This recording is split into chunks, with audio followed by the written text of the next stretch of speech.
तो बच्चों, बिहार बोर्ड की 12वीं कक्षा की परीक्षा चालू हो चुकी है और यूट्यूब पर तमाम खबरें आ रही है कि बच्चों का एंट्री जो है नहीं मिल पा रहा है, बावजूद उनके पास एडमिट कार्ड है और समय भी है।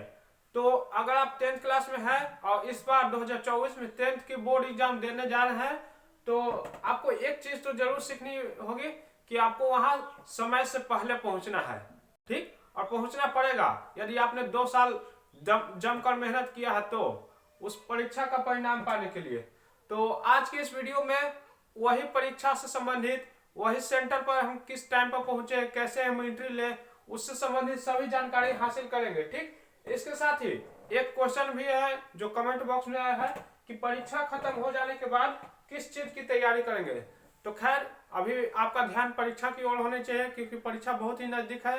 10वीं कक्षा का और 12वीं का परीक्षा जारी है। तो चलिए, हमारा जो पहला टॉपिक है कि परीक्षा सेंटर पर कितने बजे पहुंचे। तो आपको 40 से 45 मिनट पहले पहुंच जाना है। ठीक, वन वर्ड में आपको आंसर दे रहा हूँ, 40 से 45 मिनट पहले पहुंच जाना है। कोशिश करना कि 1 घंटा पहले पहुंच, अगर 1 घंटा पहले आप घर से निकल जाते हैं तो ठीक है, क्योंकि सब कोई का घर पास में होता है, कोई का घर बहुत दूर होता है। तो उस अनुसार से आप 1 घंटा पहले निकलिए। ठीक, 1 या 1.5 घंटा यदि थोड़ा सा दूर है तो, क्योंकि आप अपने घर से ट्रैफिक ये सब, अगर आप नई जगह है आपका सेंटर, तो वो सभी आप देखते हुए चले। ठीक, क्योंकि जाम के वजह से आपको देरी नहीं होनी चाहिए। अगला जो पॉइंट है कि एडमिट कार्ड के अनुसार प्रवेश ले या वॉचमैन के हिसाब से। तो देखिए, अगर आपको लगता होगा कि जैसे आपको एग्जाम है 10 बजे से, ठीक, और एडमिट कार्ड पर दिया हुआ है कि 9:45 तक आपको एंट्री मिलेगा, इसके बाद आपको एंट्री नहीं मिलेगा, तो आप वहां पर खड़ा रहेंगे कि 9:44 हो गया है, 9:45 होने वाला है, अब मैं एंट्री वहां करूंगा। लेकिन सभी जो वहां पर जो भीड़ में जो भी स्टूडेंट थे जिनको परीक्षा देना था और जिनका सेंटर उस स्कूल में गया है, तो वो सभी बच्चे प्रवेश कर चुके हैं। ठीक, 9:40 में ही या फिर उससे पहले भी। ठीक, तो आप सोचिएगा कि मैं अकेला हूँ और टाइम एडमिट कार्ड पर दिया हुआ है 9:45, तो मैं 9:44 में प्रवेश करूंगा, तो ऐसा नहीं हो पाएगा। ठीक, और इसी कारण कई बच्चों का एंट्री नहीं मिल पाया है। वो लोग क्या करते हैं कि क्वेश्चन का इंतजार करते रहते हैं कि अब क्वेश्चन आएगा, अब क्वेश्चन आएगा। एग्जाम जो एंट्री मिलने से 5 मिनट पहले, 2 मिनट पहले क्वेश्चन मिलेगा, ऐसी जो चक्कर में एंट्री मिल जाती है सभी लोगों का और वो रह जाते हैं। और 5 मिनट पहले आपको क्वेश्चन मिल भी गया तो क्या आप कर लीजिएगा, 5 मिनट में पूरा याद कर लीजिएगा। तो इसलिए मैं कहता हूँ कि आपको समय पहुंच जाना है और एंट्री ले लेना है। क्वेश्चन वायरल जो होता है उस सब के फेर में मत पड़े, वो सब नकली होता है, सेंटअप वाला सभी डाल देता है फोटो खींचकर।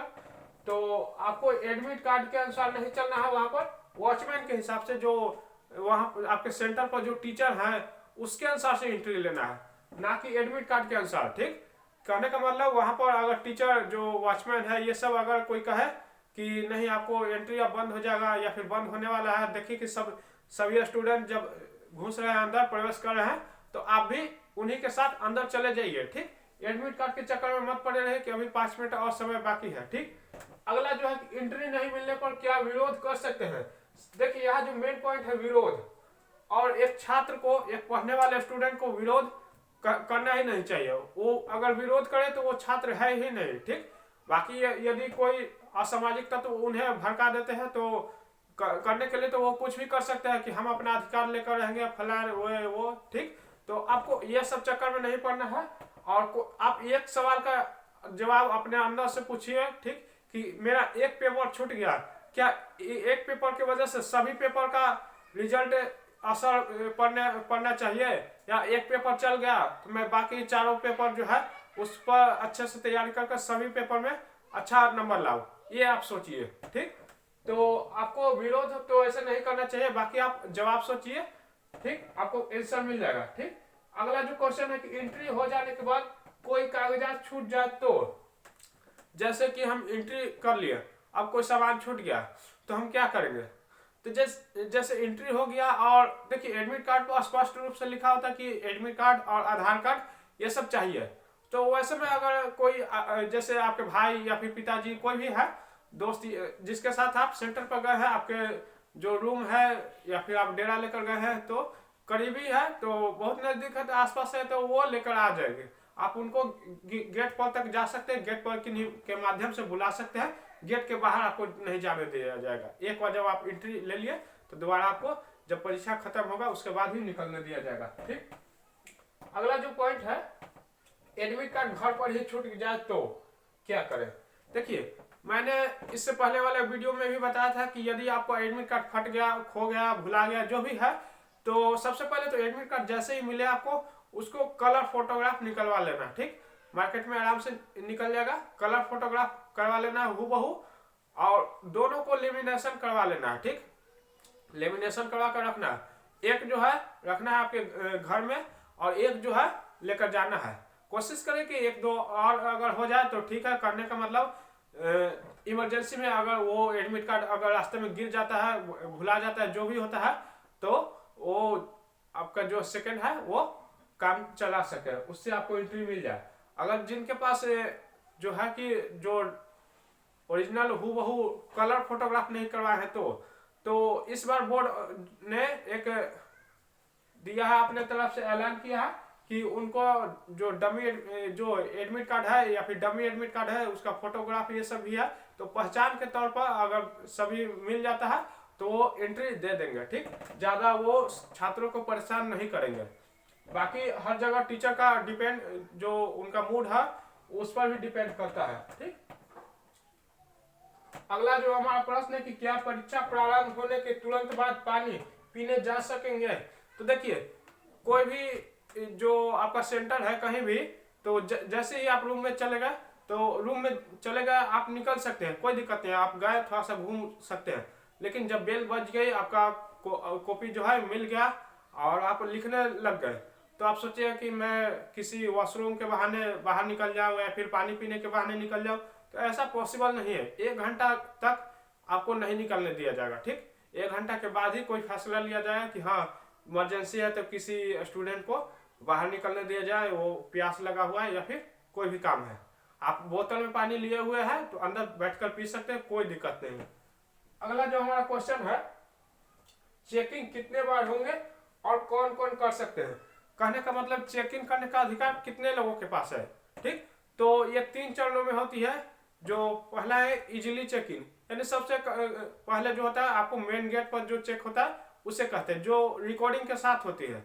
आपको एक होता है कि कैमरा लेकर ऐसे रिकॉर्डिंग करते हैं, साइड में आप लाइन में जो है लगे हुए जाते हैं। ठीक, तो वहां पर जो रिकॉर्डिंग के साथ होती है, उस टाइम अगर आपके पास कोई चीट निकल गया, फोन निकल गया, तो कोई दिक्कत नहीं है कि आपको एग्जाम जो है सस्पेंड कर दिया जाएगा। ठीक, हाँ, इससे आपको बस इतना ही हो सकता है कि आपको एंट्री मिलने में दिक्कत हो सकती है, लेट से मिले, थोड़ा आपको समय ज़्यादा टीचर बर्बाद कर दे, ये सब जो है कि एंट्री लेने में परेशानी हो सकती है। लेकिन ऐसा नहीं कि आपका रिजल्ट ही आपका खराब हो गया, ठीक, पेंडिंग में चला गया, आप अगले दिन से परीक्षा दे सकते हैं। मान लेते हैं ऐसा भी अगर कोई टीचर खराब है तो आज का परीक्षा कैंसिल कर सकता है, मतलब आज एंट्री नहीं दे सकता है, या सबसे लास्ट में दिया और झूठ मूठ का अटेंडेंस ये सब बनवा लिया, आधा 1 घंटा में आप कुछ नहीं बना सकते हैं, तो थोड़ा मोड़ा बना लिया, अपना वो नाम कमा लिया कि हाँ ये लड़का का एंट्री हमने दे दिया है, ये सब बैठा हुआ रहा था, सो रहा था अंदर, तो इसमें आपको दिक्कत हो सकती है। लेकिन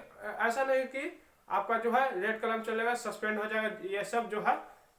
ठीक, तो चेकिंग एक तो हो गया कि मेन गेट पर। इसके बाद जो होता है कि टीचर, यानी अंदर जब आप क्लासरूम में है और लिख रहे हैं तो उस टाइम भी चेकिंग हो सकती है। कौन करते हैं? जो टीचर घूम रहे हैं, जो टीचर आपको कॉपी देते हैं, जो टीचर आपके रूम में है, वो सब का अधिकार होता है कि आपको चेक करें, नजर उस पर रहती है। लेकिन जैसे मैंने भी परीक्षा दिया और ज्यादातर यही होता है कि टीचर मना नहीं करते होते हैं, मतलब अगर आप चोरी करते पकड़ा गए तो आपको डांटते हैं, समझाते हैं, लेकिन ऐसा नहीं कि पुलिस के हवाले कर देते हैं आपको। ठीक, क्योंकि आप बच्चे हैं, लेकिन टीचर जो है अनुभवी है, तो थोड़ा सा उम्र का ख्याल रखा जाता है, आपके करियर का ध्यान में रखा जाता है, तो इस तरह से आप थोड़ा सा बच सकते हैं अगर आपसे भूल से गलती हुई है तो। नहीं तो आप जानबूझकर बार बार गलती करिएगा, बार बार आप चोरी करने का प्रयास करिएगा तो आपका सजा हो सकती है। ठीक, और एक और जो है तीसरा यानी लास्ट जो है चेक इन होता है, जो बाहरी लोग आते हैं, मजिस्ट्रेट हो गए या फिर जैसे ही पता चलेगा आपको कि गाड़ी से कोई आ रहे हैं, नए नए ऑफिसर कोई आ गए चेक करने, तो उस टाइम आपको अगर पकड़े गए, थोड़ा सा भी गतिविधि हुआ, शक हुआ उन पर और आप पकड़े गए, तो वहां पर आपको 99% चांसेस है कि आपको जो है एग्जाम पर प्रभाव पड़े, रिजल्ट आपका कैंसिल हो सकता है, कहने का मतलब लाल कलम चल सकता है। ठीक, लेकिन ऐसे जो है उसी स्कूल का जो टीचर है, जो वहाँ के गार्डिंग सब चल होता है, उनमें से ज़्यादातर है चांसेज है कि नहीं आपको कुछ करे, आपको मतलब डांट दे, समझा दे, लेकिन आपको एग्जाम जो है कैंसिल नहीं करिए, कंटिन्यू आगे हो जाए। लेकिन जो बाहर के आते हैं, कोई मजिस्ट्रेट आ गए, डीएम आ गए अचानक, या फिर बिहार विद्यालय परीक्षा समिति के जो अध्यक्ष है अचानक आनंद किशोर सर आ गए, तो ये सब आपको कैंसिल कर सकते हैं। ठीक, ये सब कैंसिल कर ही देते हैं। ठीक, तो फिर कोई मजिस्ट्रेट आ गए, चेक इन आ गए, तो आप उन्हें देखते रहे नहीं, आपको और शक की ओर ले जा सकता है आपका गतिविधि। तो इसलिए जैसे कोई आए तो आप अपना काम करते रहिए। ठीक, चलिए बढ़ते हैं अगले पॉइंट की ओर।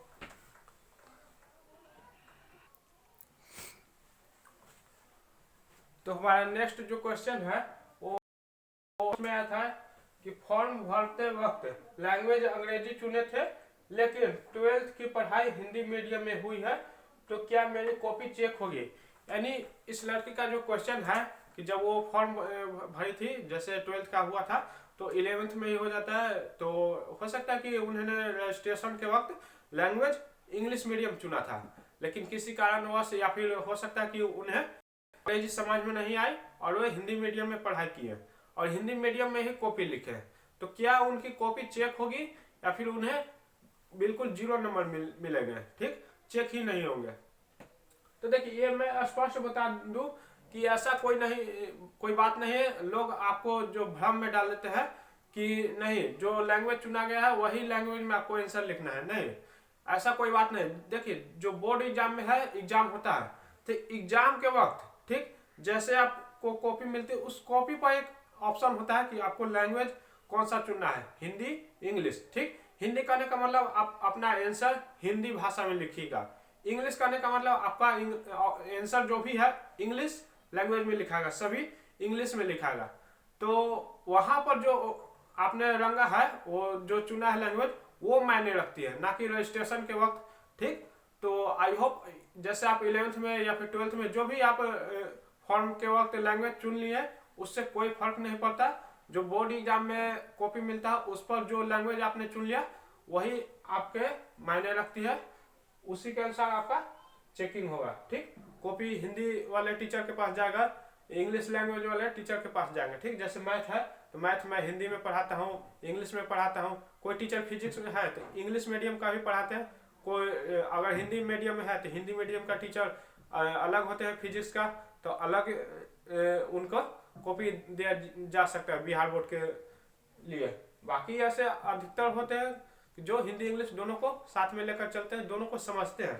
ठीक, तो आई होप आपको ये क्वेश्चन का डाउट क्लियर हो गया होगा। अगला जो क्वेश्चन है, क्या पीटीओ लिखना जरूरी है। पीटीओ मतलब प्लीज टर्न ओवर, तो जी हाँ, ये बिल्कुल लिखना जरूरी है। और आप यदि हर पेज में नहीं लिखे तो कोई दिक्कत नहीं है, लेकिन यदि ऐसा जो हुआ कि आप इस पेज में लिखे, ठीक, और आधा क्वेश्चन ही अटे, जैसे आधा पेज पर से आप लिखे और आधा क्वेश्चन का जो आंसर है वो उस तरफ हो जाए। ठीक, तो इस स्थिति में आपको नीचे पीटीओ लिखना पड़ेगा। ठीक, ताकि टीचर को पता चले कि इसका आंसर अभी और बाद में, नहीं तो वो वहीं पर उसका सिग्नेचर कर देगा, मतलब कि चेक हो गया, और जो भी नंबर है 5 नंबर का है तो आपको 2-3 नंबर ही मिले और बाकी का नंबर आपको छूट जाए। तो ये गलती नहीं करनी है आपको। पीटीओ मतलब प्लीज टर्न ओवर, इसके बाद पलटना है आपको, तो ये लिखना आपको चाहिए। ठीक, लिखना जरूरी है। और सबसे लास्ट जो क्वेश्चन है कि परीक्षा खत्म होने के बाद किस चीज की तैयारी करें, आपको कौन सा कोर्स करना चाहिए। तो हर कोर्स के बारे में मैं डीप जानकारी दूंगा आपके पास। ठीक, जो भी आप क्षेत्र में जाना चाहते medical, engineering, IIT, JEE, NEET, या फिर किसी भी आप सिविल लाइन में जाना चाहते हैं, तो सबका मैं आपको जानकारी दूंगा। तो फिलहाल अभी आप परीक्षा के बारे में सोचे, अभी आप रिजल्ट के बारे में भी नहीं सोचे। ठीक, कई लोगों का मन में ये भी क्वेश्चन होता है कि अभी तो रिजल्ट आने में 1 से 2 महीना टाइम होता है, तो 2 महीना आराम करते हैं। तो आपको 2 महीना आराम करना है या इन्हीं 2 महीना में आपको स्टार्टिंग कर देना चाहिए किसी भी अपने जो करियर है उसकी तैयारी। ठीक, तो ये सभी के बारे में आराम से बात करेंगे। तो आज के लिए आपको इतना सभी काफ़ी है। अगर इसके बाद भी आपका कोई प्रश्न छूट गया है तो आप कमेंट बॉक्स में अपना क्वेश्चन लिख दीजिए, उसका सॉल्यूशन लेकर हम अगले वीडियो में जरूर आएंगे।